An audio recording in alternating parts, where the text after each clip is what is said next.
দুর্গাপুজোর কথা উঠলেই প্রথমে যে শব্দটা কানে আসে সেটা হলো ঢাকের ওপর কাঠি।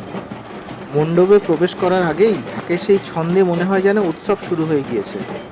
সকালের আরতি হোক বা সন্ধ্যার সাঁঝবাতি, ঢাক ছাড়া যেন পুজোর আনন্দ অসম্পূর্ণ থেকে যায়। ঢাক শুধু কেবল বাদ্যই নয়, এটা পুজোর একটা আবেগ, এটা একটা বাঙালির উৎসবের প্রতীকও বটে। এই ভিডিওটা নিয়েছি শিয়ালদা স্টেশনের বাইরে থেকে। এখানে বিভিন্ন দূর দূরান্ত থেকে ঢাকিরা আসে এবং তাদের দলবল নিয়ে আসে। কলকাতা ও পার্শ্ববর্তী অঞ্চলের বিভিন্ন পুজো কমিটিরা এসে এদের সাথে চুক্তি করে যায়, তখন এরা পুজোতে গিয়ে ঢাক বাজায়। এটা শিয়ালদা অ্যাথলেটিক ক্লাবের পুজো।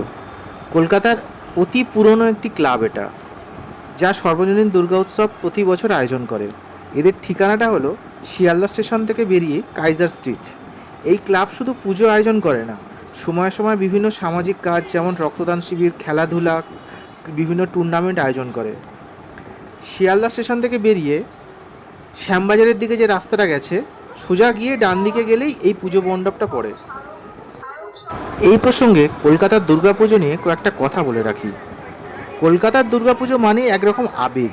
কলকাতার দুর্গাপূজা শুধু ধর্মীয় উৎসব নয়, কিন্তু এটা একটা সিটি ওয়াইড কার্নিভাল, যা মহালয়া থেকে কাউন্টডাউন শুরু হয়ে যায়।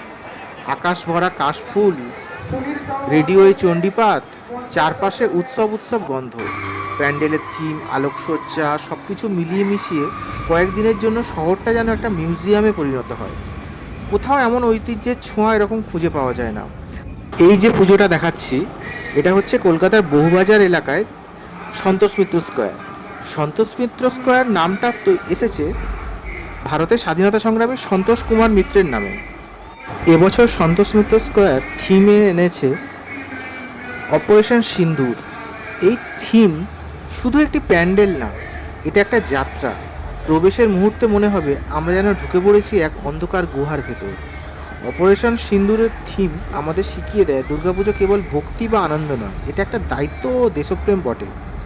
মা দুর্গার মতো সাহসী আমাদের সেনারা, যারা বুকের রক্ত দিয়ে রক্ষা করে চলেছে দেশকে।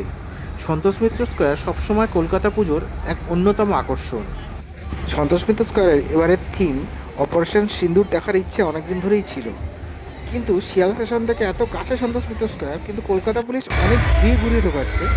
তার জন্য যে রাস্তাটা যেতে 10 মিনিট সময় লাগে, সেই রাস্তাটা যেতে প্রায় 1-1.5 ঘন্টা সময় লেগে গেল এবং অনেক ঘুরে ঘুরে অনেক বেশি হাঁটতে হচ্ছে।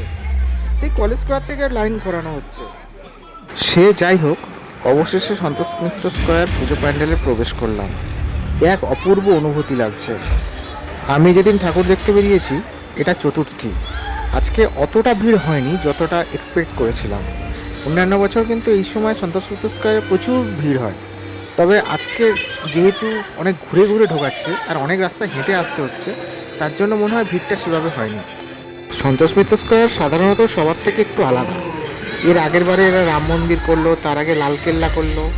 প্রত্যেকবারেই ডিফারেন্ট কোনো না কিছু শহরকে দিয়ে থাকে এরা। তবে এন্ট্রান্সের পথটা বড্ড সরু হয়ে গিয়েছে। একজনের গায়ে যেন আরেকজন উঠে যাচ্ছে। আমার পায়ের ওপর দিয়ে 3-4 জন হেঁটে বেরিয়ে গেল। আর পুলিশ বেশিক্ষণ দাঁড়াতে দিচ্ছে না, ঠেলেই দিচ্ছে সবাইকে।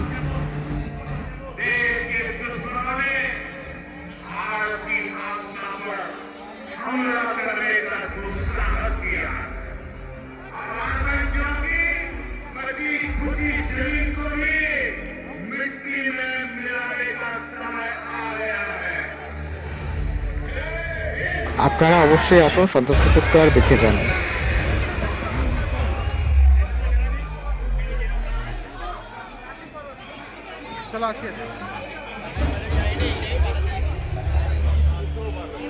স্পেসটা বড্ড কম, পায়ের ওপর পা দিয়ে হেঁটে যাচ্ছে। আর সবাই যেহেতু ফটোগ্রাফি করছে আর ভিডিও করছে, তার জন্য সবাই ফোনে নজর রাখছে আর প্যান্ডেলটা আর কেউ দেখছে না। আমি প্রথমে প্যান্ডেলটা ভালো করে দেখে নিলাম, পরে ভিডিও করলাম, ফটো তুললাম।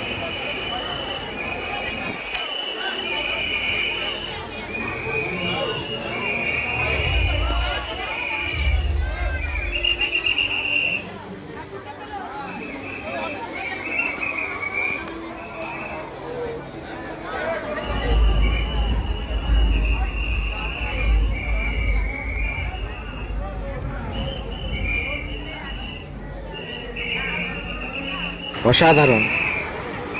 মণ্ডপের সাজসজ্জার সাথে ঠাকুর একদম অসাধারণ রঙে তৈরি হয়েছে।